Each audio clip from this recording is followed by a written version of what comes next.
One on the agenda, monitoring of exec member decisions. Any I think, Chair, questions? there's been quite an update on this, and I'm going to go through it for the next meeting and take off all the ones that have been completed now. Right, okay. Are there any questions, queries? Could I just ask a general question of you, please, Actor? Yeah. In relation to SAMP and what the council actually owns in terms of land and property, do we actually know what we own? Because the reason why I asked this question, it's a bit incidental. There's a piece of land in West Orton which is up for auction, which is causing a lot of concern to residents on the Wayfaring estate. And this auction is for the sale of a piece of land, grass verges, the road, and a pedestrian access point. And when we've made inquiries, Councillor McGowan and Price, myself, we're told we don't own the land. Well, we have this wonderful thing called the website, and on there is a property and building page. And in nice blue is the public open space, which has got a for sale sign on it saying it's going to be sold.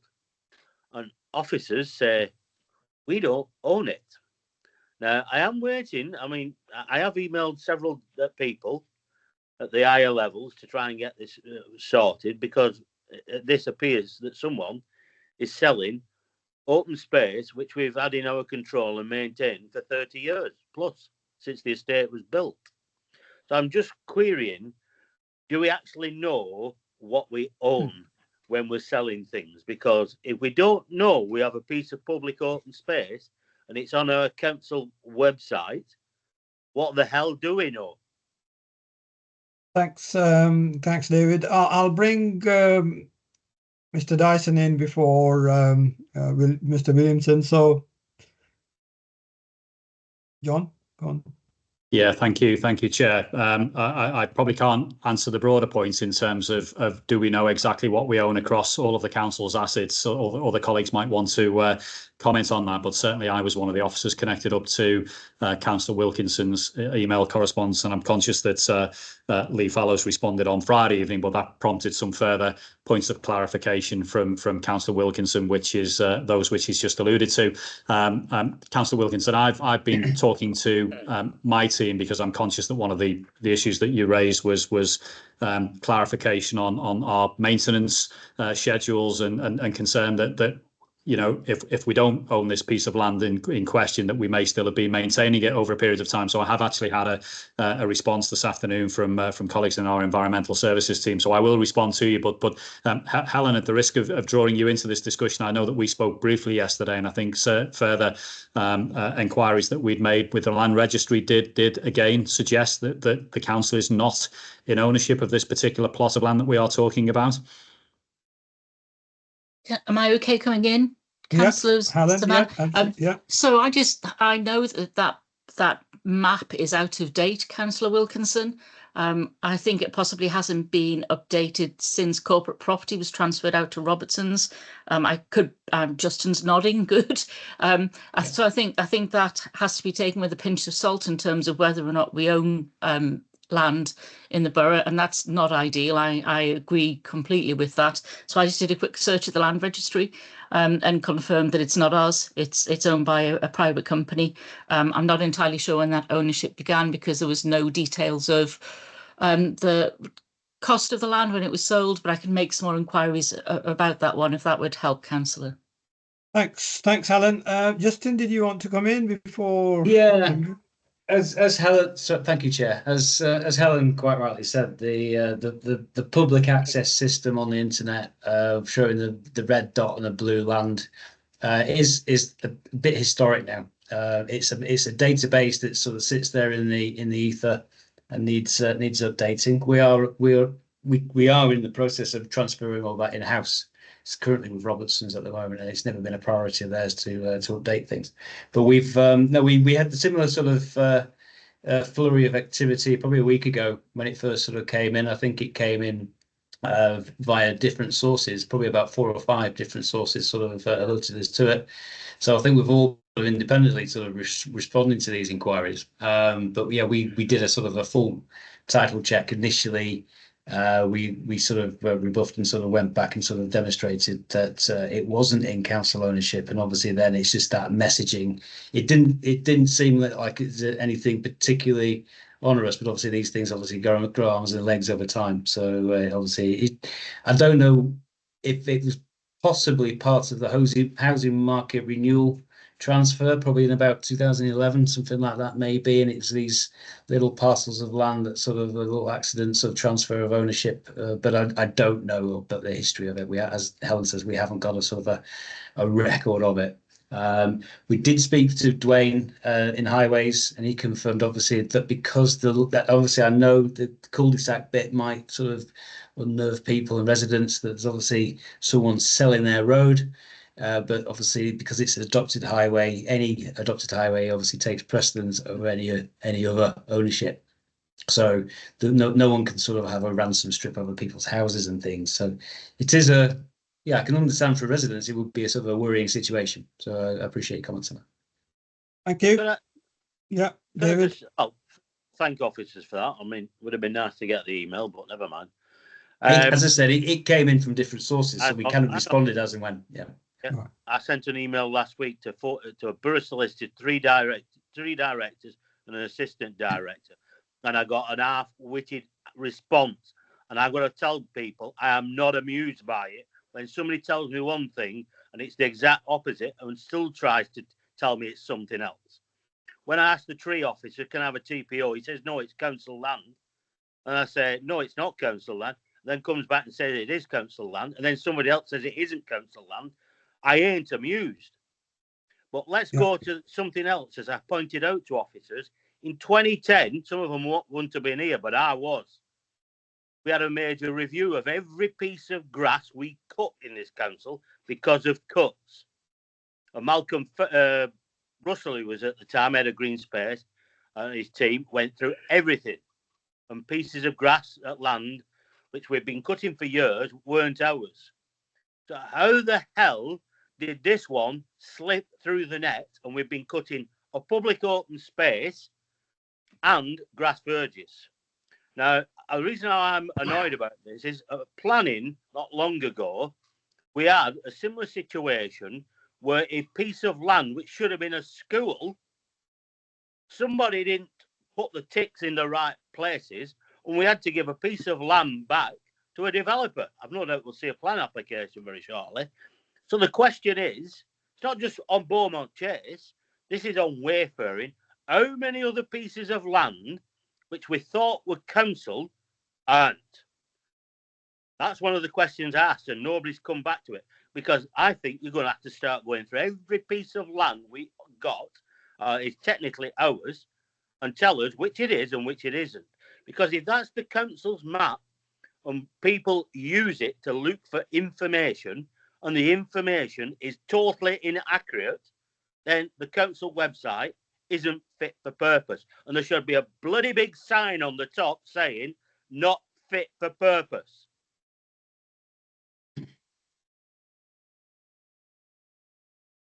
Andrew, did you want to come in? Yes, thank you very much, Chair. And I know it must be extremely frustrating, Councillor Wilkinson, and we sincerely appreciate you raising the point, because it emphasises the need for us as part of our in-housing programme to pay really strong attention to the information from our asset database. At the moment, we're confident of the listing in the asset database, but we're less confident, evidently, about how that information is being relayed via the council website. So we absolutely commit to reviewing that as part of our in-housing programme. We are in a really intense period of work at the moment. We're from here to May, we're preparing the way for the new service that will be run directly by the council once the in-housing from Robertson has been completed. So we'll include that as an explicit aspect of what we're going to be implementing, Councillor. Yeah, right. Thank you.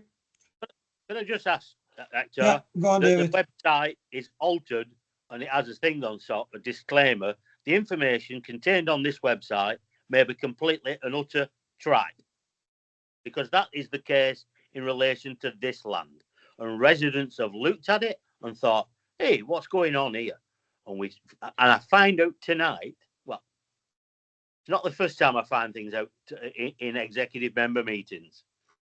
Yeah, I mean, I get your point, David, and I think if there is information on our website which is inaccurate, rather than saying this information is inaccurate, I think we should remove that information from our website completely until that information is accurate and it's fit for purpose, really. So this is something that I will pick up with the officers outside this meeting. Thank you. Okay, I see no other hands in relation to agenda item 1. I'll move on to the agenda item 2. And just to let members know, I've invited Councillor Sylvester as an observer for this item, because once the decision is made, this particular item will, sorry, I think I've got the wrong item. No, this is for the next one after this. So sorry, yeah. So I've invited Councillor Sylvester for agenda item 3, which will move to his portfolio once the decision is made here. So agenda item 2 is reduced land value at Alderbank Close, Kersley. Justin, are you talking to this? Yeah, thank you, Chair. Obviously, Alderbank Close has been through ECM previously. It went on the 7th of January. It was just about to be approved and obviously then was called into scrutiny. So last month, I think it was, sorry, forgive me, the early February, sorry, I think it was the 5th of February. It went to scrutiny and obviously then had a good airing in public, and obviously then has now come back to ECM for final sort of sign off and approval. There was a question, obviously, over the undervalue, the reduced value or best consideration for the property. I think the valuation had been at 685. The valuation of the sale is at £100,000. And obviously, quite rightly, it was challenged and sort of debated and discussed in the chamber. We've come back now, and obviously, having made note of that, we did go back as promised to the purchaser or potential purchaser, which is Bolton at Home. We did ask them to sort of reassess things and come back and sort of put best foot forward to see if there's anything else. And £100,000 is still the same. Is still the price they're willing to pay for it based on on their assessment of it. So we've sort of followed through process. I think it was a good opportunity to sort of understand why we do these things in terms of best value, why we work with our housing partners in terms of sort of delivering social and affordable housing.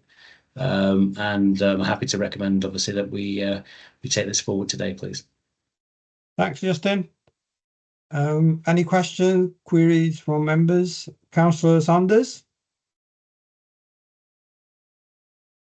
Thank you, Chair. Justin's touched on the re-engagement that has taken place with Bolton at Home following the scrutiny meeting, the actual the motion that was moved. Is it possible just to have, for public record, what that engagement looked like, what response we did receive from Bolton at Home? Thank you. Yeah, we can do.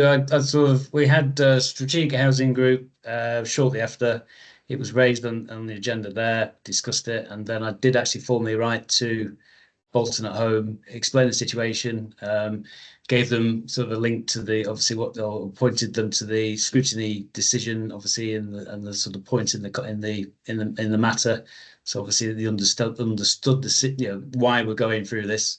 To make sure, obviously, that it's done properly and formally. And I had a response from Bolton at Home to say, after consideration, we're still at the same position, £100,000. So we have given the opportunity to push back, and we're obviously now hopefully in a position we can be taking this forward.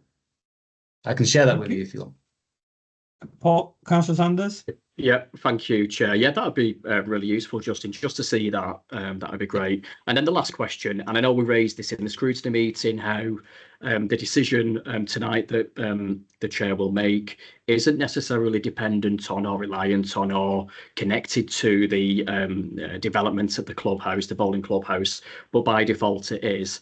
I think the assurances that we were wanting to get, again, in the motion that was passed at scrutiny was just to make sure that we are progressing the redevelopment of the bowling clubhouse, and I suppose now understanding what comes next. This decision will be taken tonight. I appreciate the scrutiny that we have gone through. I think it has been a useful exercise, but at the same time, I don't want us to close this meeting tonight and no progress be made because there isn't necessarily eyes and ears on that. Is there any assurance you can give that maybe there will be sort of fuller updates to our members in Kersley? I think it'd be really important that an item is still kept on the monitoring report decision making process that has gone on in this meeting, knowing that obviously the project, as I understand it, with the clubhouse will then go over to the regeneration team. I think because we've got two departments involved in this, I don't want it to get lost in the system. But yeah, appreciate any feedback on that, Chair. Thank you. Yeah, thank you. Are you coming back, Justin, or? Well, just thank you, Chair. Yeah, just to sort of obviously reiterate what Councillor Sanders says. Obviously, yeah, it's something that Paul Whittingham and I in place of sort of we are coordinating our resources on that, and obviously making sure that we were engaging with Bolton at home. We reminded them part of that conversation we had with them about the valuation. Obviously, was the commitment obviously they made to get this moving. So Paul and I will be working on this, and I think it's good to sort of have that checks and balances in the background to make sure that we're on with it. Thank you. Yeah. Thank you. John, did you want to come in before I bring Councillor Warren in? Thank you, Chair, and apologies, Councillor Warren. It's only just a brief comment, really, just to say that we will pick up, as Justin has said, there have been conversations have played out previously, both with Bolton at home, provisional discussions through them with their appointed contractor, and of course the benefit in them having possession of the site and being able to develop out that site is that we can potentially then work with their appointed contractor to drive economies of scale in terms of the build costs of a new or replacement bowling club. So I think Councillor Sanders, you're absolutely right. This needs to stay on the monitoring report moving forward. Paul and I will work with Justin and his team to ensure now that we start to build a plan in terms of what that looks like, and that we try and frame that within the affordability envelope which has been set for the project. So just to reassure in that regard. Thanks. Thank you. Before I bring Councillor Warren in, just to let you all know, I've got this little window at the bottom of my screen which says Dal latitudes 5310 to 5540, and I can't see some of the people toward the bottom of my screen, and I can't get rid of this box for some reason. It's asking me to install something. I'm not touching anything. So if I go offline, I'll have to join you on my mobile. Councillor Warren. Thanks, Chair. Obviously, I didn't attend the meeting where it was called in, but just obviously I was involved with this site when I was exec member quite a while ago, and it is quite a challenging site. And I do think sometimes as well is that you can have a kind of valuation, but it's not the whole story. And I think because it is a brownfield site as well, and obviously we'll be adding housing stock, much needed housing stock as well to the borough, and almost regenerating that little corner of Kersley as well. And I know that there has been challenges and there has been right questions as well asked and scrutiny and things like that. But I think it's one of those that it's good for it to be moving forward as well, hopefully with every box ticked for everybody involved. Absolutely. Yeah, I agree. Thanks, Councillor Warren. Okay, I see no other hands, well, at least the ones that I can see on top of my screen. So I'm going to approve this report as outlined on page 8 under section 7 recommendations. So thank you for that. We'll move on to the Next item on the agenda, which is the oversight of funding from the sale of land at Singleton Avenue. Is it John yourself or Paul? Gary's actually going to present All this right. this report. It's a very short report, as members will be aware. Thank you, Chair. Okay, yeah. Gary? Thank you, Chair. In September of 2019, we sold a piece of land around Singleton Avenue. And part of that sale arrangement was to create a pot of cash, which is £100,000. And that was to mitigate any detrimental impacts on health and well-being, any environmental impacts in the area. The oversight of that £100,000 pot was provided to the Horwich Town Centre Regeneration Steering Group, which is now defunct. The funds remain in place and remain available. But what this report recommends is, due to the Horwich Town Centre Regeneration Steering Group being defunct, the oversight of those funds are passed over to the Director of Place in consultation with the Exec Cabinet Member for Climate Change and Environmental Services, which is Councillor Sylvester, and local ward members. That is the recommendation in the report, Councillor, and that essentially is the report. It's the exchange of the oversight and responsibility of those funds from one group to another. Thanks, Gary. Councillor Bamford? Thank you, Chair. I'm after some clarity in regards to the wording. There seems to be two sets of wording that is utilised. So if we go to 1.3 and 6.1, it says ward members. However, if we go to 2.1, 2.3 and 8.1, it says local ward members. Obviously, this land that was sold off was clearly within Horwich North. I would request that the wording specifically be stated ward members, not local ward members. The problem is, if we say local ward members, we have elements of Heaton, Lostock and Tumor, which is now sitting in Horwich. Does that mean then that we have to consult with the three ward councillors down in Heaton, Lostock and Tumor? Do we have to consult with ward members in Smithills, because they're our next ward? And do we have to consult with Horwich South and Blackrod? So I'm just after clarity, and whether the wording, if possible, can be edited to delete the word local, so it is just ward members, so there is no confusion whatsoever in regards to who will be deciding on what happens with this fund, clearly in conjunction with the executive member.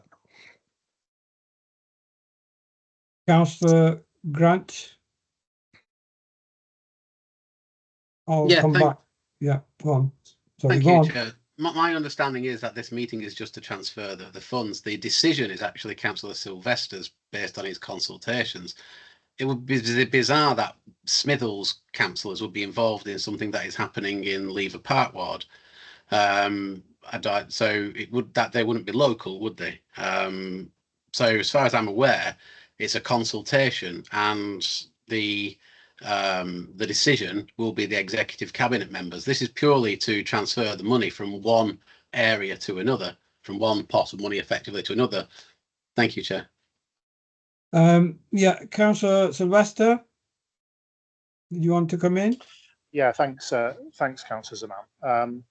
I'm happy to clarify the consultation. It will take place under myself as Exec Cabinet Member, and it will be local ward members in Horwich North. It won't involve Horwich South members, it won't involve Smithills members. It will be the Horwich North members who represent the area of Pickups Field, Green Lane, and that will be it.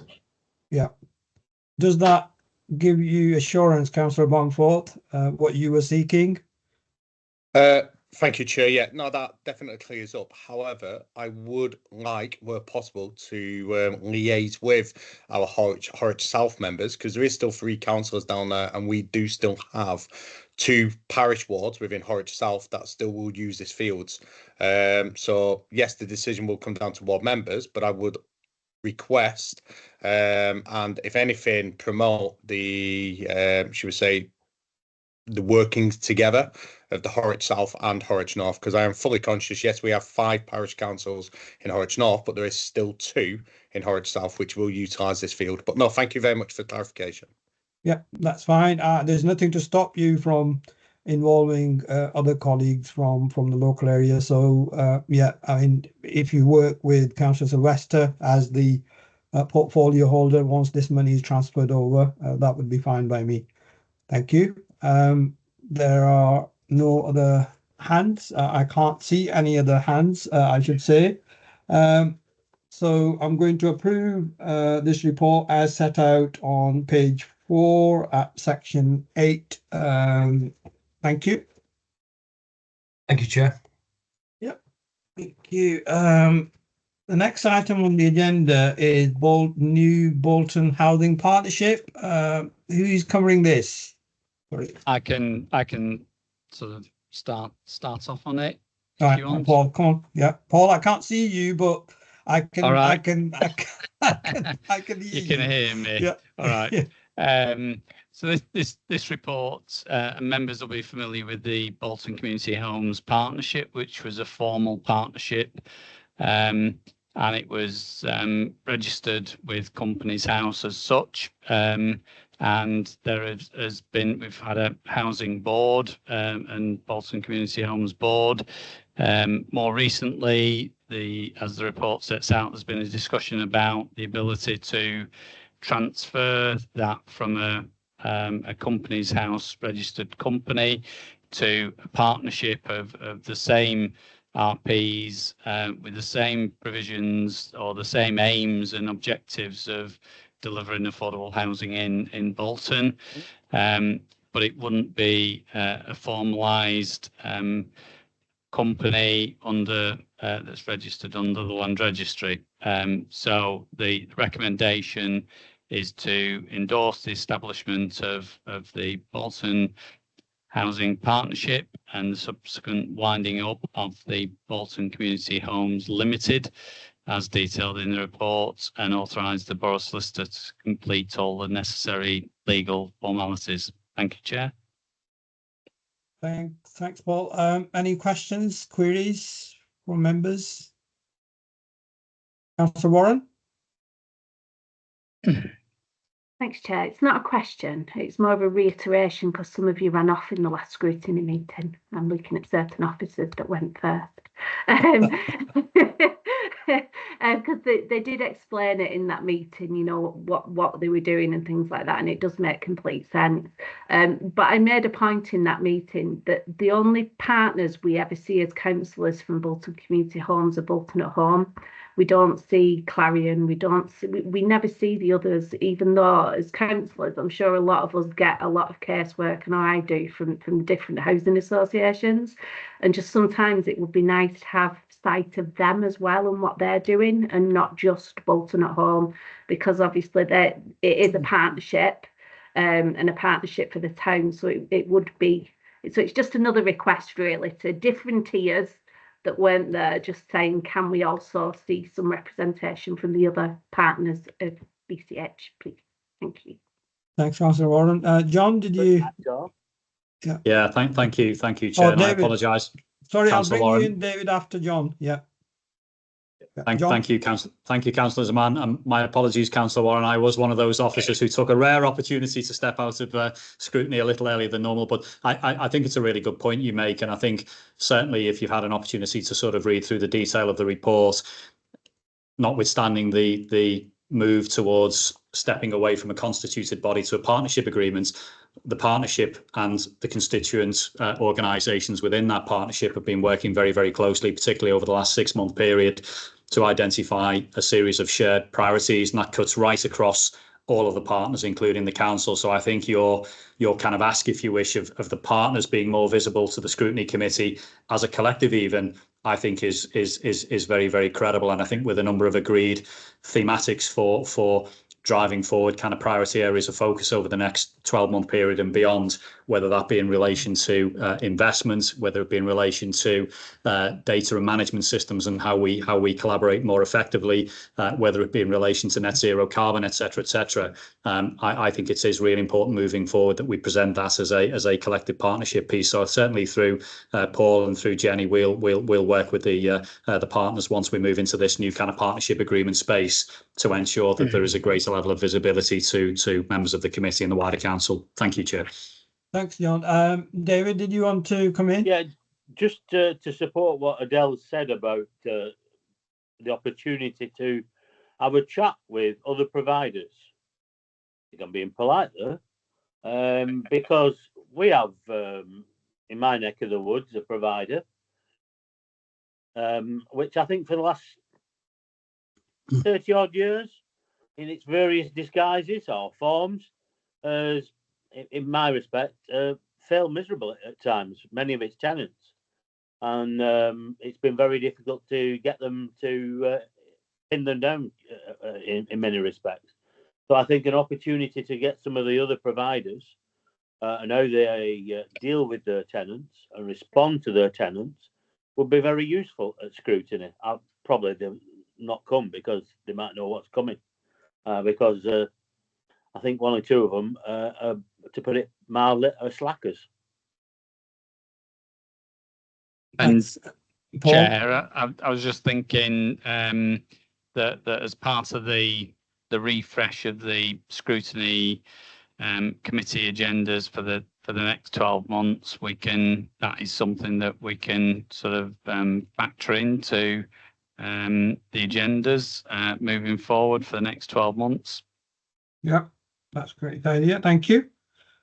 Be good. I cannot see any other hands, so I'm going to accept the recommendations as set out on page 8 of the report. Thank you.